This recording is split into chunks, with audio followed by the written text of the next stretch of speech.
To set about getting rich in a scientific way, you do not try to apply your willpower to anything outside of yourself.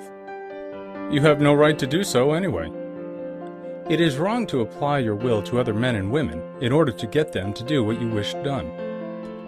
It is as flagrantly wrong to coerce people by mental power as it is to coerce them by physical power. If compelling people by physical force to do things for you reduces them to slavery, compelling them by mental means accomplishes exactly the same thing. The only difference is in methods. If taking things from people by physical force is robbery, then taking things by mental force is robbery also. There is no difference in principle. You have no right to use your willpower upon another person, even for his own good, for you do not know what is for his good. The science of getting rich does not require you to apply power or force to any other person in any way whatsoever. There is not the slightest necessity for doing so. Indeed, any attempt to use your will upon others will only tend to defeat your purpose. You do not need to apply your will to things in order to compel them to come to you. That would simply be trying to coerce God and would be foolish and useless as well as irreverent. You do not have to compel God to give you good things any more than you have to use your willpower to make the sun rise. You do not have to use your willpower to conquer an unfriendly deity or to make stubborn and rebellious forces do your bidding. Substance is friendly to you and is more anxious to give you what you want than you are to get it. To get rich, you need only to use your willpower upon yourself. When you know what to think and do, then you must use your will to compel yourself to think and do the right things. That is the legitimate use of the will in getting what you want, to use it in holding yourself to the right course. Use your will to keep yourself thinking and acting in the certain way. Do not try to project your will or your thoughts or your mind out into space to act on things or people. Keep your mind at home. It can accomplish more there than elsewhere. Use your mind to form a mental image of what you want, and to hold that vision with faith and purpose, and use your will to keep your mind working in the right way. The more steady and continuous your faith and purpose, the more rapidly you will get rich, because you will make only positive impressions upon substance, and you will not neutralize or offset them by negative impressions. The picture of your desires, held with faith and purpose, is taken up by the formless, and permeates it to great distances, throughout the universe for all I know. As this impression spreads, all things are set moving toward its realization.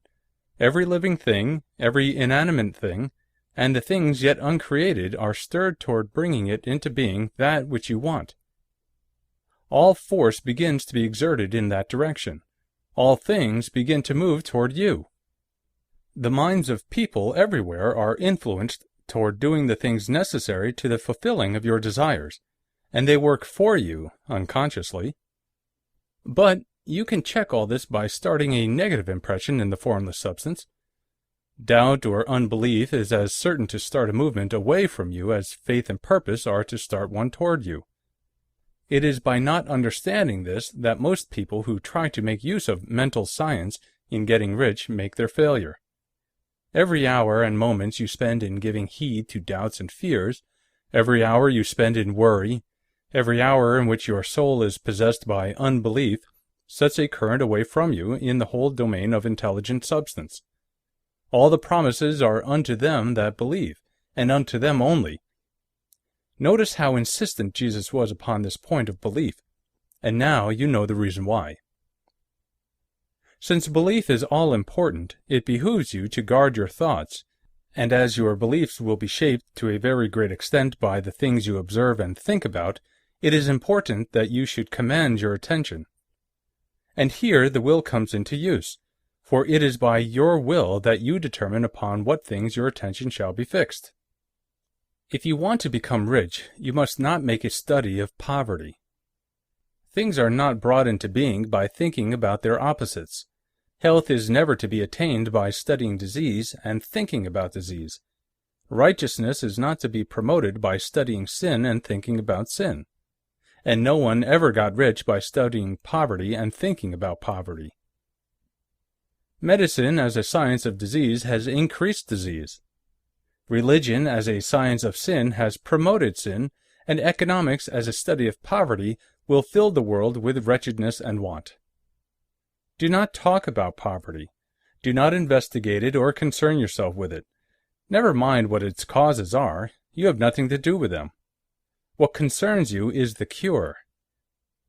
Do not spend your time in charitable work or charity movements. All charity only tends to perpetuate the wretchedness it aims to eradicate. I do not say that you should be hard-hearted or unkind and refuse to hear the cry of need, but you must not try to eradicate poverty in any of the conventional ways. Put poverty behind you, and put all that pertains to it behind you, and make good. Get rich. That is the best way you can help the poor.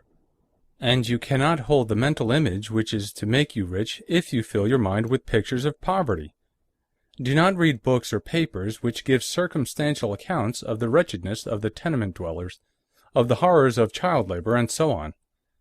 Do not read anything which fills your mind with gloomy images of want and suffering. You cannot help the poor in the least by knowing about these things, and the widespread knowledge of them does not tend at all to do away with poverty. What tends to do away with poverty is not the getting of pictures of poverty into your mind, but getting pictures of wealth into the minds of the poor. You are not deserting the poor in their misery when you refuse to allow your mind to be filled with pictures of that misery. Poverty can be done away with, not by increasing the number of well-to-do people who think about poverty, but by increasing the number of poor people who purpose with faith to get rich. The poor do not need charity, they need inspiration. Charity only sends them a loaf of bread to keep them alive in their wretchedness, or gives them an entertainment to make them forget for an hour or two. But inspiration will cause them to rise out of their misery. If you want to help the poor, demonstrate to them that they can become rich. Prove it by getting rich yourself. The only way in which poverty will ever be banished from this world is by getting a large and constantly increasing number of people to practice the teachings of this book. People must be taught to become rich by creation, not by competition.